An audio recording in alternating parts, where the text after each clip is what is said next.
Hello, good evening and welcome to The Probe. My name is Carlos Calone. We are live on DSTV channel 421, GoTV 125, all social media platforms, including Facebook, YouTube and X. We are also live on Joy 99.7 FM, Love 99.5 FM and all our affiliates across the country and around the world on myjoyonline.com. The show is interactive. You can share your thoughts live on our social media handles at Joy News TV. Tonight, we ask, how on earth did over 1,300 containers loaded with ECG materials allegedly disappear into thin air from the Port, with all the optical character recognition cameras and container scanning equipment planted at virtually all entry and exit points in the port? How did over 1,300 containers easily slip through the checkpoints of national security, custom preventive, port security, and the BNI, despite the presence of security agencies monitoring and endorsing every document before cargo exited the port? As if that were not enough, the shocking discovery of some of those containers whose contents have ended up in the incinerators of Chinese smelting companies in Shah Hills, Pong and Ashaiman has left jaws dropping. Remember, countless villages are still waiting to be connected to the national grid. Yet, according to a final interim report on ECG's procurement, the very cables imported for that purpose are allegedly being diverted. Let me break the issue down for you based on the final interim report on ECG's procurement with the graphics on your screen as you see. Now, according to the ECG, there were about 1,328 containers that landed at the Port. Now, let's go on and see the discrepancies in what the figures are. And you see the discrepancies there in actual containers at the port. According to the ECG figures, they show 2,462. But the committee carrying out its findings managed to get just about 1,134. And you can see the missing container figure, which is in green, is actually 1,328. Now, the Minister for Energy and Green Transition has been speaking regarding the chasing for or looking for the missing containers. And he said, quote, "The important issue is the whereabouts of these containers. The briefing I received indicates that about 40 of them have already been traced to a warehouse in Pong, which belongs to a Chinese national. All 40 containers have been confiscated and moved to a secure location." That's according to the Energy Minister on the issue. Now, some arrests have also been made. And right as you see there on your screen, 10 Chinese have been arrested, including 4 Ghanaians, bringing the total to 14 people who have been arrested in connection with these missing containers. Now, let's look at the demurrage incurred by ECG while the containers were at the port. You see the figure there, 909.57 million Ghana cedis, a huge sum of demurrage which the ECG had to pay because the containers overstayed in the port. Now, you look at some clearing contracts awarded. In total, the ECG awarded up to 159.65 million Ghana cedis. Let's look at the the companies involved in this award. 2 companies emerged. DeWalt Bond Limited is the first one, as well as Mint Logistics. These are the 2 companies that the committee, figured out in the report they issued. Now ECG procurement, there were issues of compliance also. And according to the committee that carried out this investigation, it says that one ECG is a procurement entity and must comply with the Public Procurement Act 2003 Act 663 as amended Act 914. Also, it requires, that is the ECG's request for exemption to use commercial procurement practices was denied by the Public Procurement Authority, PPA, in 2023. Now, the committee goes on to say that ECG's justification a legal contradiction regarding this particular compliance issue. The ECG is claiming that as a limited liability company, it is not bound by Act 663 when using internally generated funds. That's according to the ECG. However, as per Section 14(1)(d) of Act 663 as amended, procurement rules apply to public funds. Take note of that. Including IGF, loans, grants, and aid, unless there is an exemption. Now, the ECG has not shown any evidence that it follows Act 663 when using government funds. That's according to the committee that carried out this particular investigation into its procurement. Now, there were some irregular procurement practices also, according to the committee. It said that the ECG frequently uses non-competitive procurement methods, violating Act 663, which is the PPA Act. And also, the ECG engages in single-source procurement without proper approval from the PPA. This is from the investigative report on the ECG. Now, on your screen, you see the single source, which is in red, as well as the standard way of doing things. Now, you look at the 2022 figure, the standard procurement contract issued was about 142, and the single source was about 33. But if you look at the 2023 figure, the 33 jumped to 512, which is huge, actually.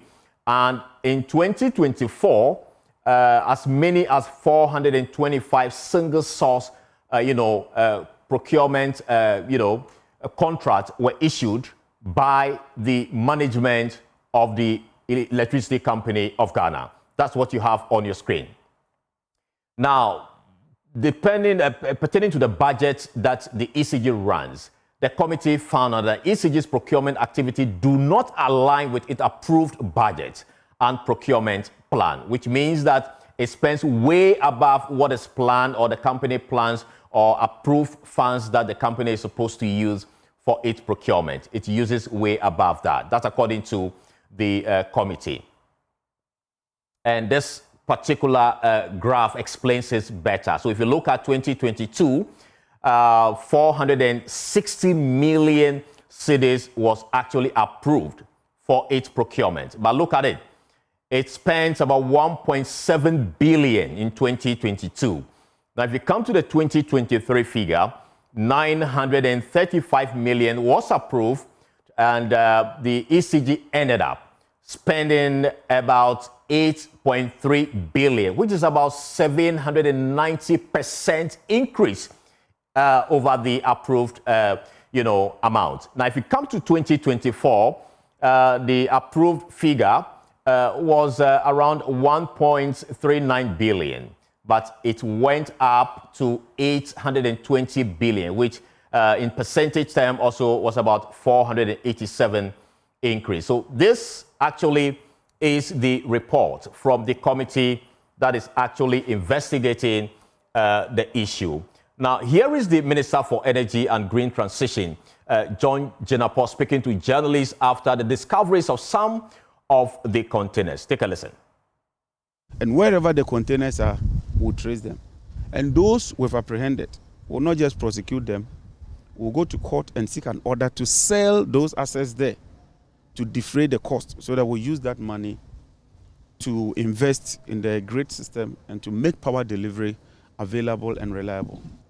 And I'm writing to the Attorney General, whoever superintended over this mess will be held liable. The management then and the head of ECG, he has to provide a justification for why he would procure 8 billion when he was supposed to procure 1.3 billion.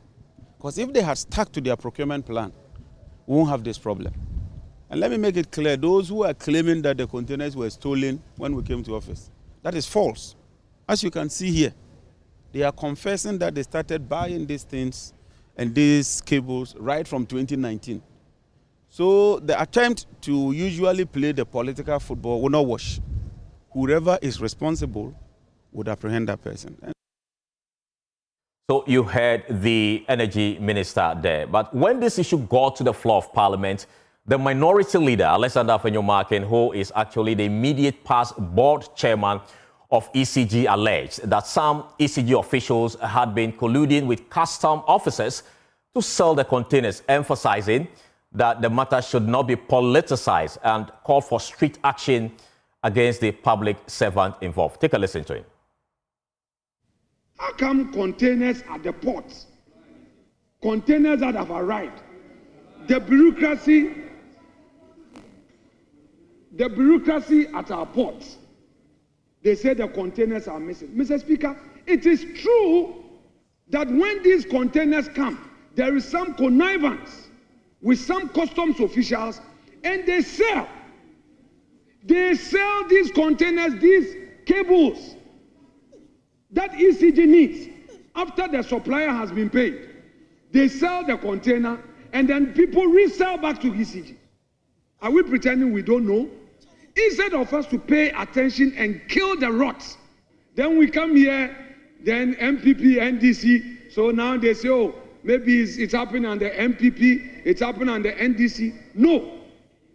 An honorable minister, I know what you can do. If we can give you support to do it, you must adopt a posture, a non-partisan posture, and tackle the rots. Now, that's the attorney,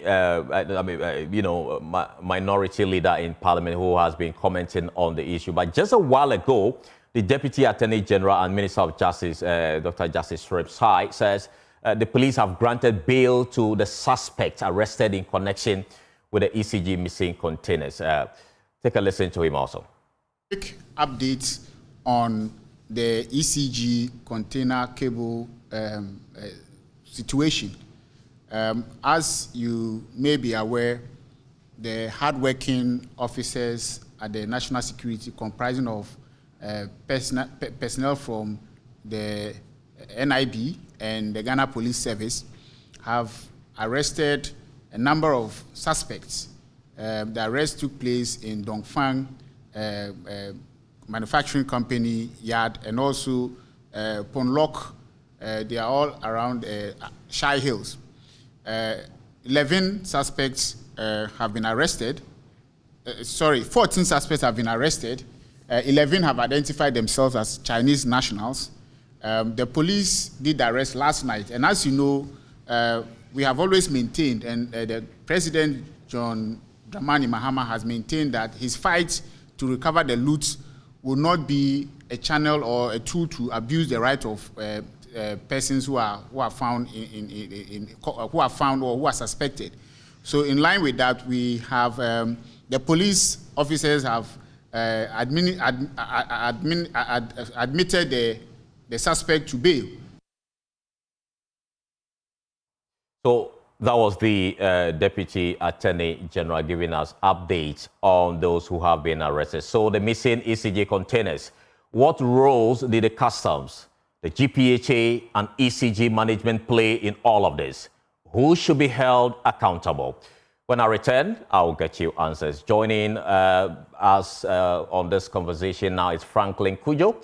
He is the president of Imani Africa, as well as Richard Anamo. He is a former Director General of the Ghana Port and Harbors Authority, as well as Dr. Simon Nanan, President, Ghana Institute of Procurement and Supply. We are also expecting the immediate past board chairman of the ECG, who is also the Member of Parliament for Ifutu, the minority leader in Parliament, Alexander Afenyo-Markin, to join us with this conversation. You're still watching The Probe. We'll take a short break. We'll return. Please stay.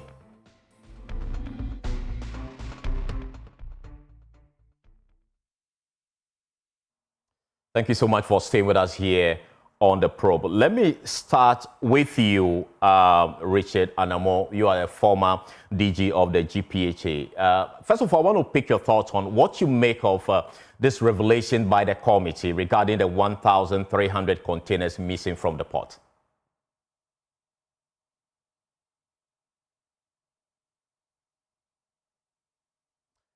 If you could unmute for us so we can hear you, Richard Anamo. Well, let me go to Franklin Kojo. Give us your thoughts on all this that we're picking up from the port regarding this ECG containers. Well, good evening. Can you hear me? Yes, I can hear you. Well, thank you very much. It makes for interesting reading if we hear the tales that are being told. I mean, as we speak right now, ECG figures that we had, I think the ECG figures was about 2,462, right? Now, the committee that sat through all of this rushed work, by the way, said it found 1,134. As we speak, they are told that 1,328 of this containers are missing. I just can't understand. I mean, I'm sure everyone is just, I don't know what word I should use, but everyone seems to be quite surprised that this could happen. I'm not entirely surprised because I know that these things do happen. We did some work not too long ago for the government, for the government and the UK government, I think somewhere during the last administration. And we found out quite clearly that the state of organized crime within these arrangements, within the ports, within the basically transnational arrangements, and with all the acolytes that operate in the country, it's quite a phenomenon, and a phenomena rather. And I think we should be careful because for me, the worrying signs are that if we allow these things to slip, these are organized, by the way, so the same people who are supposed to be watching will be the same people who would allow these persons to actually slip.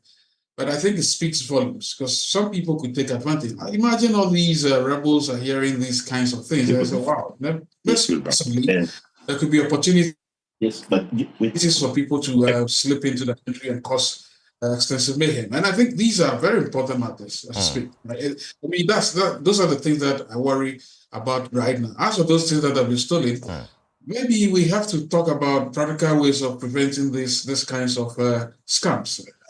And there are many examples, but I think I like to keep it practical.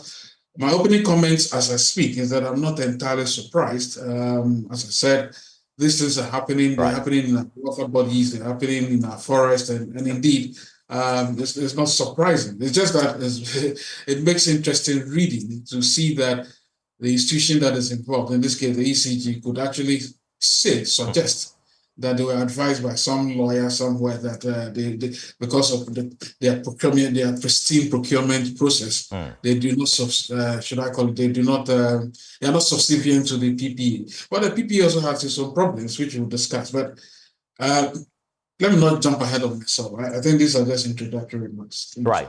Let me bring in former DG of the GPHA, Richard Anamo, if you can hear me. A lot of people are raising concerns. If you look at the report itself, they say that fraudulently cleared 47 containers out of the port without following due process of paying duties and taxes, delivering 46 to ECG. So how could this be happening at the port with all the security checkpoints and all of that? Tell us, you have been head of the GPHA.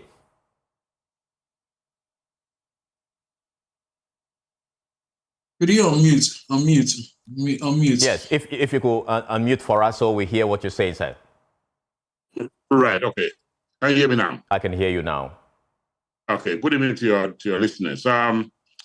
Yes, I did read all the reports that were made, and I can say from what I have read so far, the evidence seems to say that what was reported to be inside the port, about 1,000 or so, or 1,132 containers, is actually what is still there. I do not see how. The only way is that if containers are missing from the port, it means GPHA will be held responsible. But if the containers have been cleared out of the port properly, because the GPHA looks at basically two things. One, the bill of lading. I mean, do you have the original bill of lading? Have you come through the customs? Have you paid your duties? Once customs have given the clearance and that the goods belong to you, the person who is holding the bill of lading, and you are paid GPHA handling charges, or rent charges or any charges that's required, GPHA has a duty to let go. I mean, as to what happens after you have exited the port, it's a different matter. And apart from that, if you come in, I mean, the procedure is that the shipping line will normally give you the clearance to take the goods from the port. So the first checkpoint is the shipping line, because all the containers that are sitting in the port belongs to the shipping lines. Right, but so let me cut you respectfully. The report is telling us that 47 containers were cleared from the port without paying duties. It means that the ECG officials couldn't have done this without the support from within the GPHA or the port officials. That's the point I'm making. Yeah, I mean, that would be very, very strange to me. Then in that case, some personnel in GPHA can be held responsible, because I do not see how, goods can leave the port without paying duties. No, unless you have all the necessary documents that support that you have got customs exemption. And of course, don't forget, this is a custom port. It's a custom port. It is not a free port, which means that at the gate of exit, you have the customs people present. So it's not just GPHA. When I say GPHA, I talk Ghana Ports Authority. Okay, it's not just GPHA staff, but also customs. Officials who are also at the port, and therefore they have a duty, together with GPHA staff, to ensure that the goods that are exiting have got all the necessary custom documents to get out of the port. And therefore, if any goods that leave the port, and of course, GPHA, I'm hold their staff responsible if there's any evidence that goods have exited the port with that customs clearance. That would be serious matter for GPHA to answer, yes. Right. But that will be very, very unusual, and it seldom happens. Great. Let me bring in Simon Annan, who is the president of the Ghana Institute of Procurement and Supply. Maybe you can help us understand all of this. The ECG is maintaining that they have gotten exemption, which means that they can go ahead and do their own procurement and all of that. What do you make of that position by the ECG? All right. Good evening to the viewers, and thank you very much for having me. This is not surprising at all, and I want to agree with Franklin, who says the report is not surprising, because as a country, sorry, please, can you hear me? I can hear you loud and clear. Okay. So as a country, we're sitting on a time bomb. Why am I saying this? Because ECG has been got to themselves when it comes to the proper application of procurement processes and systems. The law is very clear, and it's very clear on who's supposed to comply with the law. So our land, that is the Public Procurement Act 663 as amended, and who's supposed to be exempted.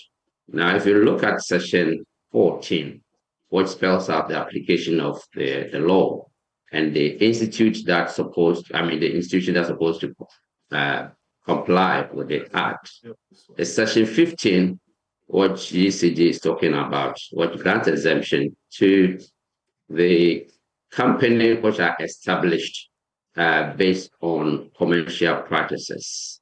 And my understanding is that ECG actually applied to the Attorney General for opinion, a legal opinion.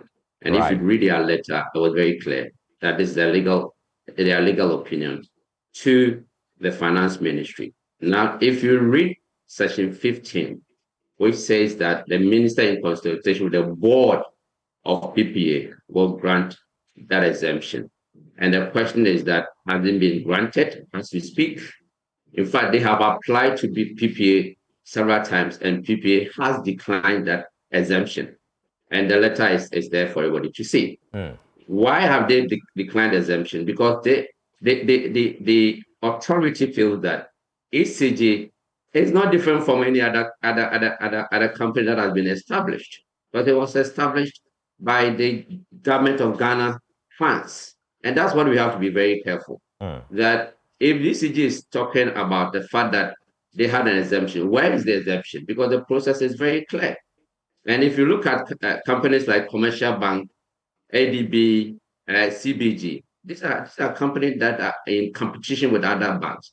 And for that matter, the Public Procurement Authority has given them that exemption. But ECG hasn't gotten an exemption, and they keep asking for the exemption from the PPA, and PPA has declined. What it means is that then they have to go, or they have to comply with it with the act straight away, straightforward. And the reason why, in my own opinion, they are not complying with the act is something that they know what they are doing. Because so how would you then describe their decision to ignore the PPA arrangement? How would you describe that? Going ahead to make procurement without recourse to the PPA Act?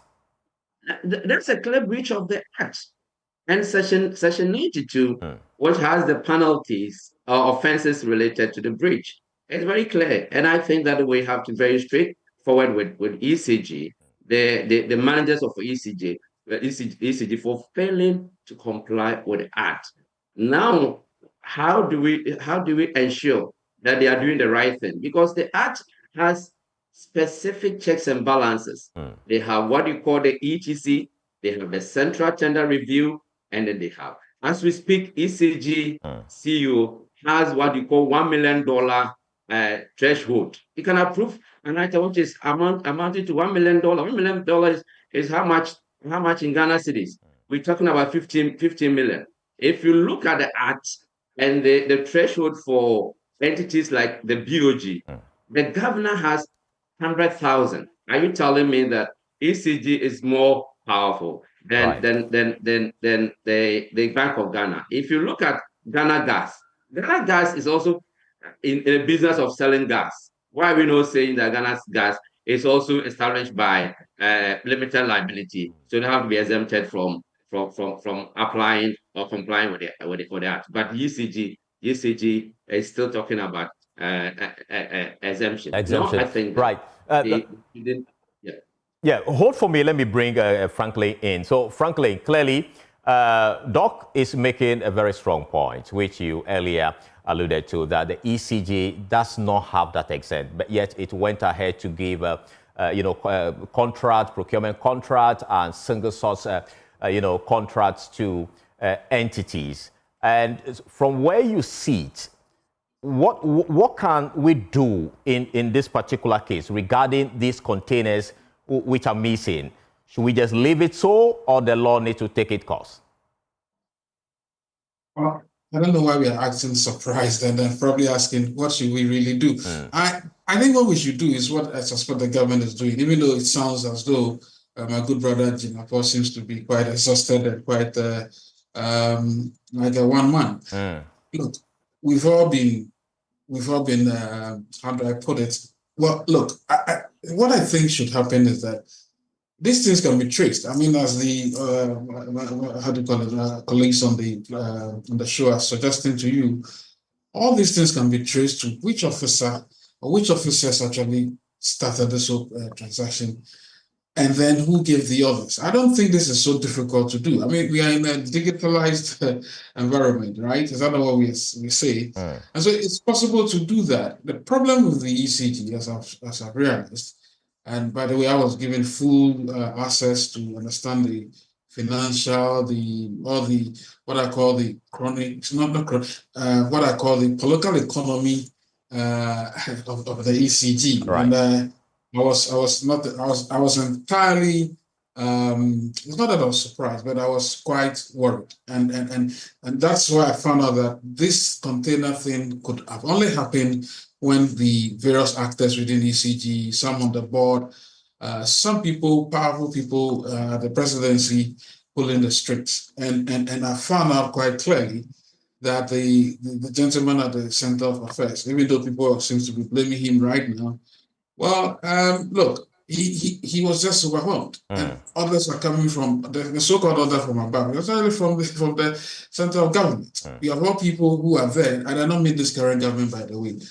And all these things keep happening, and it's so difficult to function as as a manager if you've been appointed to. So we shouldn't act surprised. I think the best way to fix this matter, I mean, right now we should look for those who actually are involved. But going forward, I would think that, look, we should strengthen the procurement relationship, not just with the PPE, but over and above the PPE, with some, what I call the, maybe some serious-minded persons who I'll call or should be part of what I call the independent value for money office, where we think clearly that that office should be interfacing with the cabinet secretary as well as the president's secretary, and then ensure that procurement contracts whose values are a certain range are actually taken to the presidency, and all these persons will have the opportunity to look at them even before the PPA passes. And by the way, having done this, it shouldn't just be between the PPA, the central government. It should be published for us to see. I mean, we, civil society, organized citizens should be part of the process, and I think this can be done. I don't think that procurement is such a reclusive act that we should also leave it to just a few people who we think are so brilliant. When Obama was when Obama launched this whole reconstruction effort during his presidency in America, the procurement processes were out. I mean, you could tell whose bidders were, the main contractor, the subcontractors, the value, the time, everything was that everybody could see what was happening so that they could comment as to the state of projects that were being delivered in each county or in each state. So I think these things can be explored, and then we will look at the recommendations actually given by the committee. But what do you make of the involvement of foreign nationals, Chinese, turning these expensive materials into other products that they, according to the committee, they are shipping outside the country? What do you make of the involvement of these foreign nationals in all of this scandal? Well, I'm sure they're just willing buyers. As always, there's a case when you have a product you want to sell. Let's not single out just the Chinese. The Chinese are as interested as Latvians or Indians would be, or even Ghanaians would be. So let's not even look at the fact that these are Chinese nationals. So this is just an international ring, corrupt ring that has been established within Ghana and has all these acolytes all over the world. I mean, anything you want, they'll give you. So it's not necessarily the fact that this person is not coming to the country illegally, right? They were brought by persons. And that's where we should be focusing attention at. I mean, I suspect that we shouldn't, singling out the Chinese would look as though the Chinese are everywhere. And I'm saying they're everywhere there. Well, that's where the opportunity exists. And if you let your guard down and allow your own citizens to be part of the process of stealing from you, then it doesn't really matter who they sell to. It could be Russians, it could be, and that's what I was telling you. I'm even more concerned that all these transnational activities are being organized, and some jihadists are watching. Some extreme people already. We are facing all these challenges from the Sahel, right? And they are watching, and these are the loopholes they would use in order to get to us, right? So that's. I think security-wise, we should be very, very concerned. Yeah. All right. Let me bring in Richard Anamo, who is the former DG of the Ghana Port and Harbors Authority. Now, we're talking about thousands of containers there.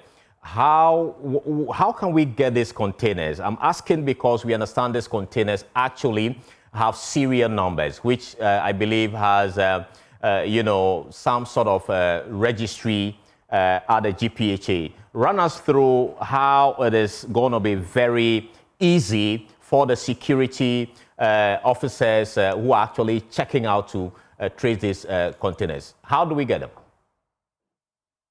I think it's a very simple matter. I mean, every container in the world that's been used for shipping has a unique identity number. And all the containers that arrive at GPHA ports, and for that matter, thermal ports, they come to the vessels or even by air. Of course, that's the airport, but here we're dealing with the sea. On arrival, before even the arrival of the vessel, GPHA will have access data to know the number of containers that are on the vessel that are supposed to be discharged at the ports, the container numbers, and what they contain, and therefore classify them into those that are just ordinary that can go, and those that are dangerous, and sort them out accordingly.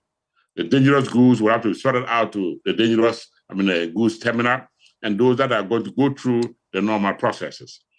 And each of those containers are stuck in the port and recorded. All that information is electronic. And therefore, there's no way that any container would be sitting in the port or would have arrived in the port without GPHA knowing. Right. Knowing on records electronically that a container has arrived, not just the container, but the day that it arrived, the shipping line that brought it in, and who are the consignees or who are, the importers.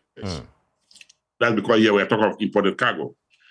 From there, the issue then goes to the shipping lines, because you cannot clear a container out of the port without the shipping line. No, because it's only the shipping line that will give you the bill of lading. The document that authorizes you or says that you are the owner, and for that matter, you should be given the clearance to take the goods from the port. Then with that bill of lading, the next stop is customs. It is only customs that can clear you, that you are the owner, or these are the goods in the container, this is a custom duty, or it's exempted, and therefore go pay that amount of money to customs, present your documents to customs after you are paid, and then, of course, to GPHA before you can clear them. So to me, it's a simple one-paragraph letter to the Ghana Ports Harbours Authority requesting, A, that on this day or on this month or whatever, it's vessel number, this vessel and every vessel is identified. This vessel arrived with these containers and these are the numbers. Please advise us as to the whereabouts of these containers in the ports. And GPHA would have a duty to respond. Would they be able to provide the details of these containers outright? Yes, they must. They must. Unless the container did not arrive in the port. Once the container arrived in the port, GPHA has a duty. And they are capable and they have all the means to deliver that information. In your submission, you mentioned the GPHA, you mentioned customs. Between the customs and the GPHA, who, in your opinion, should be held responsible for this particular container? No, if it is a physical presence, we'll hold GPHA responsible. Explain that. Physical presence, in the sense that did the container arrive in the port? The answer is yes or no. If the answer is yes, that the container did arrive at the port, where is it? That is for GPHA to answer. Now, if GPHA can prove that on this day, this container left the port because it had all the necessary documents, because GPHA is dealing with documents, and they're dealing with documents that relate to the container. That says that this container belongs to this person, either as a company or an individual or whatever, and that the person has paid his duties, and that he is the owner of the container. In other words, you have to avoid a situation where somebody comes with some fake documents to clear the goods from the port, or that he is pretending to be the owner, and then he clears the goods from the port. So as far as GPHA is concerned, once there is evidence that you have paid your duties to customs, and you have all the necessary documents to support that customs have given you the clearance to take the goods out of the port, GPHA's next question is, have you paid the handling charges for GPHA? That's the port handling charges. Have you paid the rent to GPHA? Once that is done, then clearance is given for you to get out of the port. Right. So GPHA will have all the necessary information. Once the container has landed in the port, GPHA must and has a duty to tell the government or customs where the container is. You're saying that the decision for the GPHA to actually release containers from the port depends on the documentation from customs? Correct. Right. So beyond the port, what happens? Once GPHA has got all the necessary documents and they exit the port properly, as far as GPHA is concerned, GPHA is exempted from edit. Whatever happens after that is none of GPHA's business. Who is supposed to follow the container to its destination then? No. If the container, if, for example, it is a container that has not, if they have not paid the necessary duties and is supposed to be exported, that means it's going to another transit point. For example, customs have got what they call custom bonded houses, warehouses elsewhere. And therefore, the container, for example, if, let's say, there are unclaimed goods that the containers have to be transported to that place, GPHA will track that to that place. It means it is still under the control of GPHA. That is, if that area, that location is controlled by GPHA. Because I know that GPHA has some sites in Tema where, unclaimed cargo is sent to. So it's like an extension of the port. But if it is the customs bonded place, then it's the duty of customs to escort those containers to that place. Because within those bounds, and that the customs bonded area, GPHA has no role. No. All right. Thank you so much for speaking to us, Richard Anamo. Let me bring in Franklin Cudjoe before I go to Dr. Anand. If you look at the recommendations actually given by this particular committee, they mention a number of things. Let me just mention a few of them. They are saying that to solve this problem, appoint a board member with experience in shipping custom procedure, just as Mr. Anamo has just explained, somebody who understands the workings of the port. Also, engage the Commissioner of Customs to clear non-UCL and new containers with deferred payment. And the third is head the shipping department with a custom proficiency certificate holder. That is the recommendation to the ECG. Do you believe that based on these recommendations, if implemented, we'll be able to, mitigate or stop some of these issues of missing containers at the port? Well, it looks to me these are such suggestions for yesteryear's problems. Look, what we are discussing is collusion, organized collusion. If you look at the procurement processes that attended Kelly GPG and then the electoral commission's machines they procure, you'll be shocked. It's the same scenario, same formula. You have people who are supposed to be experts. There's one expert who is there, then there's somebody who knows about the issue.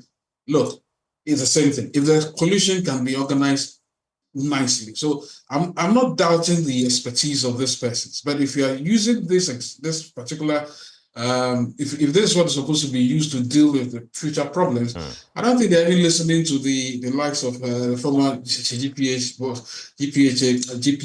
boss, and then the because look, the issue really has to do with who are the persons who authorize this, the purchase of this excess container equipment anyway. I think we need to know that. And by the way, I understand also that this ECG seems to be operating in this old notion that, the state at some point used to pay for their imports. And so because of that, they've had this deviant behavior where they procure things in large droves, and then when they come to the port, they think somehow the port authorities will allow them to basically take the things off and then use it wherever they're going to use it. I was surprised to learn that these containers, these imported materials are not sent to the warehouses of the ECG. I thought that should be the last mile effort. How come they are taken and then just left at the port?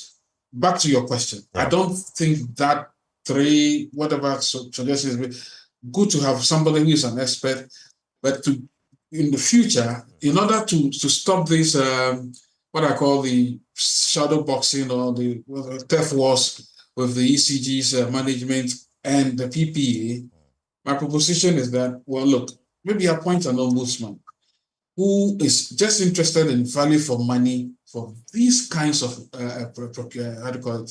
high-valued procurement contracts. Right. And now these persons must necessarily work with experts as well. The experts, Mr. Anand, all these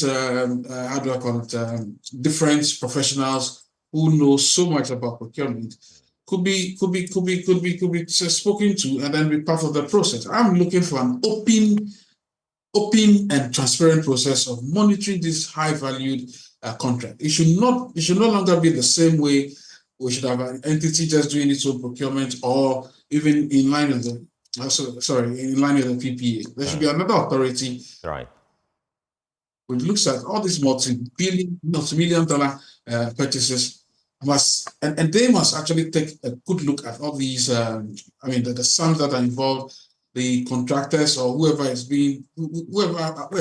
supplying, and ensure that the right things are done. Otherwise, if you are using the same methodology, I don't think it's going to work. Okay, let me bring in Dr. Simon Anna now. These are the recommendations being given by the committee as a way of addressing this challenge. You are a procurement expert. What do you make of this recommendation? Will it solve the problem? All right.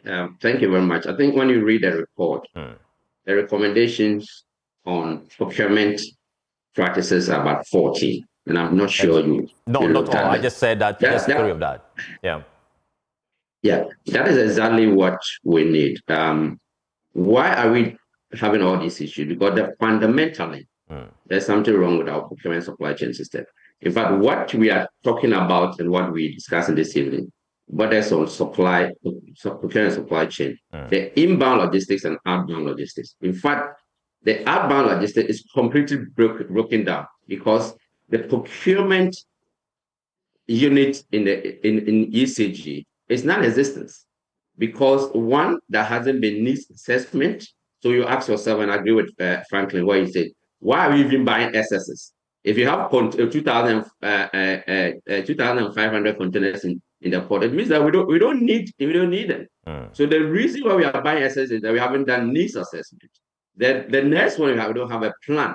The second one is that the procurement department is not staffed with a qualified procurement person, as enshrined in the Act. Right. The Act, since it's just amended, Section 19 talks about it clearly, that every entity has to establish a procurement unit staffed with a qualified procurement. In fact, for a long time, ECG hasn't had that. And that's why I said we're just sitting on a time bomb, because it's something that we have talked about it as an institution. We have spoken about it extensively. Well, Public Procurement Authority has spoken about it extensively. And for me, it is not having someone with requisite expertise in shipping who sits at the border are going to solve the problem. Because in any way, if you have a proper procurement supply chain person, the Incoterms that is going to use is not CIF. The CIF is Incoterms, is just bring the items to the port. Why are we doing that to ourselves? We have to now do what we call DDP. And the report is very clear that going forward, let's move away from CIF and do DDP. That's a delivery duty pay. If you're going to do that, of course, you don't need any shipping. You don't even need a shipping unit within the ECG. Right? These are things that, as I said, the supply chain, the chain is broken. And as soon as an aspect is broken, this is what we are going to see. And trust me, the reason why ECG hasn't been profitable is that the inbound logistics is broken down, because their way of procuring is very bad. In fact, if you read a report, MD sit in the office and sign a contract up to $1 million without going through any approval. And I agree with Franklin. It's because there's some kind of stakeholders who are probably benefiting. That is the reason why the Act is not used. But could it also be that we've not been applying enough punitive measures, because these things keep happening over time? We talk about it and people make millions out of it, but we let it go. Yeah, you're right. In fact, what we are talking about is from Monday to probably Friday, we're going to talk about ECG missing containers.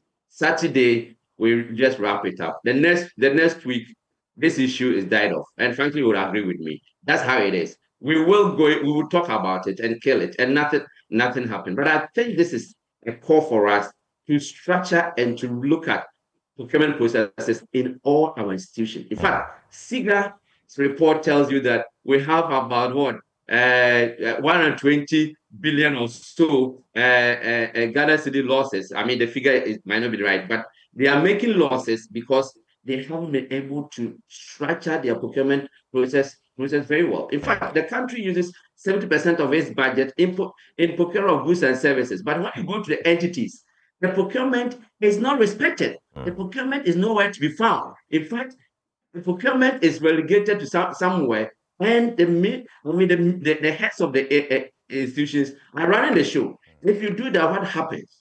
Okay, so I think it's the time for us to all embrace, and it's also a call to all of us to see, can we fix our procurement issues in the country? Because if you don't fix it, trust me, we will continue. And it has happened. The scandals in this country is too much. Right. I mean, we have SNIS scandal, we have NPA scandal, we have EC scandal, we have this scandal, we have this scandal. It's all borders on procurement. What is your expectation from the energy minister who has been chasing this? What are you expecting? Some heads to roll?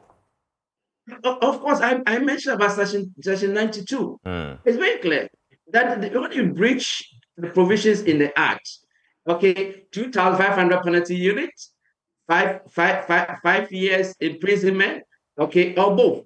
And I think we should also commend the minister and then the team who work on this report. In fact, the chairman is actually a member of the entity, and then he's also a member of the governing council, and they've done a good job. And for me, I think we should now begin to do the forensic audit that we're going to do. In fact, we have not even looked at the value of those contracts cumulatively for the 3 years or so. So we want to do the forensic audit and look at the value of the contract. You see that the process of even awarding the contract is a problem. Process of managing the contract is a problem. And that is what is going to happen continue. So we need to be able to fix the fundamental issues about how procurement is done, how supply chain is looked at, and then look at the entire chain end to end. And I think that the country will have value for money. Well, that brings me to former DG of the GPHA in terms of fixing the challenge at the port.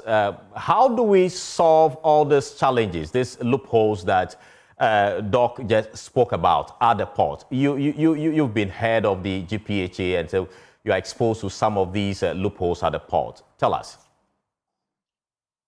Well, I mean, from what I have read so far, I do not actually seem to see any major loophole in the ports, in the sense that all the containers that have arrived, I mean, from what I've read, I mean, what has gone out has been accounted for. What is there has also been accounted for. Like my other colleague said, it's more to do with, the collusion. GPHA has a duty to make sure that every container that arrives in the port can be accounted for. I mean, it arrives, how long it stayed, when did it go out? Did it go out to the owner to the owner of the container or the goods?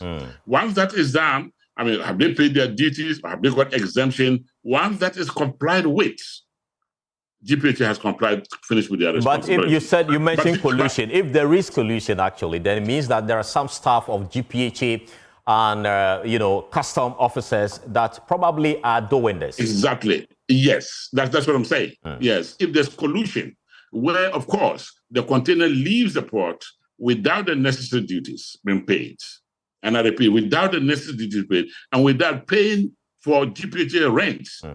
And handling charges, which is normally, far smaller than what the duties are supposed to be. So how do we solve that challenge at the port, that collusion challenge? The only way is to make sure that the electronic systems are working, there's effective supervision, and where they do occur, then of course you have punitive action. We are dealing with a human institution. I remember during our time, we had put in very effective measures that you could account for every single container in a day, at any point in time. GPHA could tell which container is where at any point in time. But when there is some level of lack of control and containers are mixed up and they pile up, and there is what I know happened within the last years, the last 4 or 5 years, where there's lack of equipment, and the shipping clearing agents are running on GPHA staff to lift their containers here and there. Then of course you create a whole lot of pressure on the system. Yes, and it leads to all sorts of illegal activities taking place. So the important thing is get the port where it make sure electronic systems. I said million containers now. you cannot do that manually. It has to be by electronic means. And right. then we did, I mean, before we left office, all of these have been effectively computerized. That's why you're surprised at the turn of events. Every single container at any point in time. Yes, I'm seriously surprised. Serious, because during our time, there was no way. There was no way that, I mean, the security could not tell which container is where at any point in time. No, because that was effectively controlled. And I mean, there was no way you could also, and unless, I mean, there would then be talking about stealing. It's no longer even collusion, it's outright stealing, where you have containers leaving the port or goods, not just container goods leaving the port without the necessary document custom duties and that sort of thing. Right. But see, there's something that we don't have to. I mean, we might be represented. In 30 seconds, so I give the final word to Franklin. Okay, all right, no problem. Thank you. No, you land on your point. Just in 30 seconds. So what I'm saying is that the issue here is not about containers. It's not about the number of containers. It's about the goods that have been brought into the port. Right.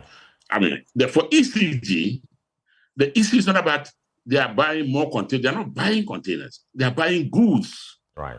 And the procurement system, the procurement officer is only processing what has been requested, either from the user of the goods or from stores. Okay. These are the two critical points. It is not about the procurement. Okay. It is about the request for goods. Okay. Thank you. They arrive in containers because they have to pass out.